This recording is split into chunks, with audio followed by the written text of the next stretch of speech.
నమస్తే అండి అందరికీ. గుడ్ ఈవినింగ్ మిత్రులారా. ఇప్పుడు మొత్తం టీవీ ఆన్ చేయగానే వెనెజులా ఏంది వెనెజులా అంతే కదా. ఒక పిచ్చుక మీద ఒక బ్రహ్మాండమైన అస్త్రాన్ని ప్రయోగించి చీల్చినాడుతున్న ఒక దుర్మార్గుడు అని అనుకోవచ్చు మనం. అంతే, అత్యాశ పరుడు. ప్రపంచంలో 160-170 సభ్యత్వం కలిగిన దేశాలు ఉంటాయి. ప్రపంచం మొత్తం ఏదో ఒక దేశంలో ఏదో ఒక సంక్షోభం నడుస్తూ ఉంటుంది. అది ఆ సందర్భాన్ని బట్టి వస్తూ ఉంటుంది. కొద్ది రోజుల తర్వాత దానికంటే పెద్ద సమస్య కానీ అది మైనస్ అయితే 150 కోట్ల జనం భారతదేశం. ప్రపంచ జనాభా 800 కోట్ల పైచిలుకు. మనకున్న అన్ని రాష్ట్రాల్లో ఏదో రాష్ట్రం ఏదో ఒక చిన్న సమస్య ఉంటుంది. మన రాష్ట్రంలో ఉంటుంది, మన జిల్లాలో ఉంటుంది, మన మండలంలో ఉంటుంది, మన ఊళ్ళో ఉంటుంది. వెనిజులా మాదిరిగానే ఒక చిన్న ఇల్లు ఉంటుంది. ఒక పేదోడు ఉంటాడు. ఆడు చిన్నోడే ఉంటాడు కానీ ఒక్కోసారి కొంచెం డబ్బు ఉంటాడు, కొంచెం సోర్స్ ఎక్కువ ఉంటాయి. ఒక గ్రామ 2 పెత్తందారులు వాళ్ళిద్దరు బాగానే ఉంటారు, అందరు మంచిగానే ఉంటారు. వాళ్ళ కులం ఒకటే ఉంటుంది, వాళ్ళ డబ్బు ఒకటే ఉంటుంది, అంత ఒకటే ఉంటుంది. ఈ చిన్నవాడు మంచి ఒక సుఖవంతమైన జీవితం గడుపుతుంటే ఈ ఇద్దరు ఎవరికో ఒకరికి భరించలేని మనస్తత్వం పెరిగిపోతుంది. అది వాడు బాగా సుఖపడిపోయనే ఫీలింగ్ ఒకటి వచ్చేస్తుంది వీడికి. వాడిని గొడవ చేసి నానా హింస పెట్టి ఏదో రకంగా నువ్వు ఫలానా ఆడికెళ్ళి వచ్చేటప్పుడు నువ్వేమో చేసినావు అని, మీ ఇంట్లో అన్ని దొంగత వస్తువులని అని, మీ ఇంట్లో సారద్దుకున్నా పెడుతున్నావు అని పీడించి పోలీసు వాళ్ళకి బట్టి ఇంట్లోకి వెళ్ళి తీసుకుపోయి ఇవన్నీ చేస్తున్నదే ఇవాళ వెనిజులా మీద.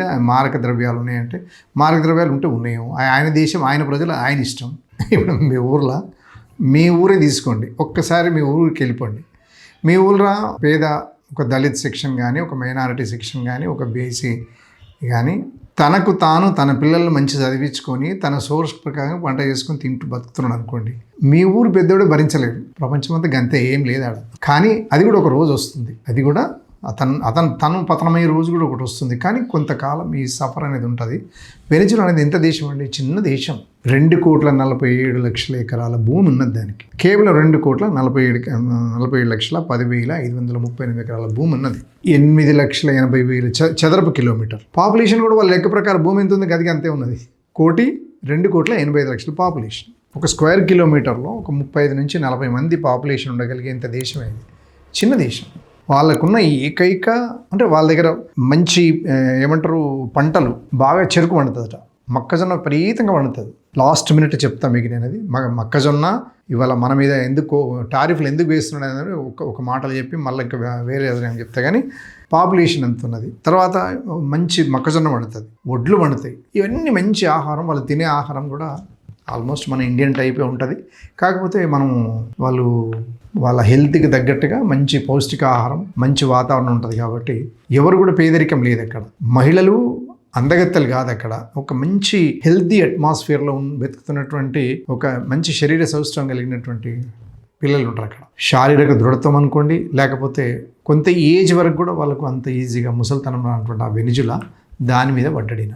ఎందుకు పడ్డాడు అంటే ఒక్క రోజుకు వచ్చే పెట్రోలియం ప్రోడక్టు 8,80,000 బ్యారెల్స్. మనము మంచిలు పెట్టుకుంటాం కదా, ఆ మంచిలు పెట్టుకునే ఆ బ్యారెల్స్ 8,80,000 బ్యారెల్స్ వస్తుంది. అంటే చిన్న దేశంలో ఎక్కువ ప్రొడక్షన్ అంటే భరించలేకపోతున్నాం మనం. ఆయన ఏది ఉంటుందో అది గుంజుకోవాలి. అది గుంజుకొని మన దగ్గర పెట్టుకోవాలి, మన కంట్రోల్లో పెట్టుకోవాలి. మీ దగ్గర మీ రాజు అన్ని దొంగతనాలు చేస్తున్నాడు, ఏమో అన్ని ఉచితంగా ఇచ్చేస్తున్నాడు, అన్ని ఫ్రీగా ఉన్నాడు. రేపకల్లా మీరు నాశనం అయితే అది నువ్వెవడో మీరెవరు అసలు, మీరెవరు, మీకేం సంబంధం? నా దేశం నా ఇష్టం. నన్ను కొట్టి చంపని నన్ను తీసుకుపోయి లేదు వేయని. నా ప్రజలు నా ఇష్టం.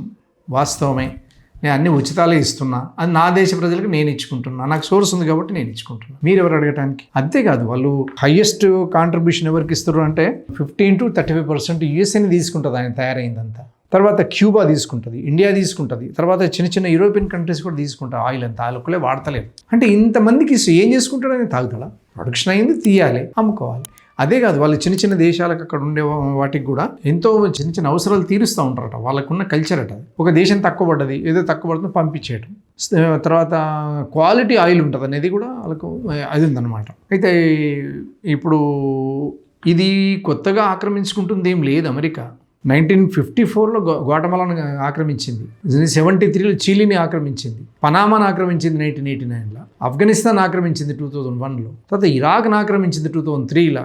మొన్న మనమందరము ఇప్పుడు యూట్యూబ్ బాగా అడ్వాన్స్ కాకముందు 2011లో క్యూబా ఆయన ఎవరిని లిబియా గడాఫీని ఆక్రమించి ఆయన చంపేసింది. ఎంతవరకు కరెక్ట్ అండి ఇది? మనం ఎట్లా టాలరేట్ చేద్దాం? ఇప్పుడు మన యూట్యూబ్లలో మన దేశం అట్లయితే అంటే ఊకుటమా మనం?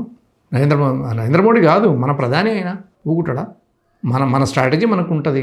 అవును, మార్కెట్ పోతాము, ఎవరు అగ్గుంటే వాళ్ళకి కొనుక్కుంటాం, అది స్ట్రాటజీ. అంటే నువ్వు ఆయన దగ్గర ఆయిల్ కొనుక్కొని ఆయనకు డబ్బులు ఇస్తే ఆయన పోయి ఉగ్రని యుద్ధం చేస్తున్నాడు, ఆ మనుషులు చచ్చిపోతున్నారు. నువ్వు ఆయనకు ఆయుధాలు అమ్మితే తప్పలేదు, కానీ మేము ఆయన దగ్గర ఆయిల్ కొంటే తప్ప. ఈ విషయంలో భారతదేశం అందరం కూడా మనం గట్టిగానే ఉన్నాము.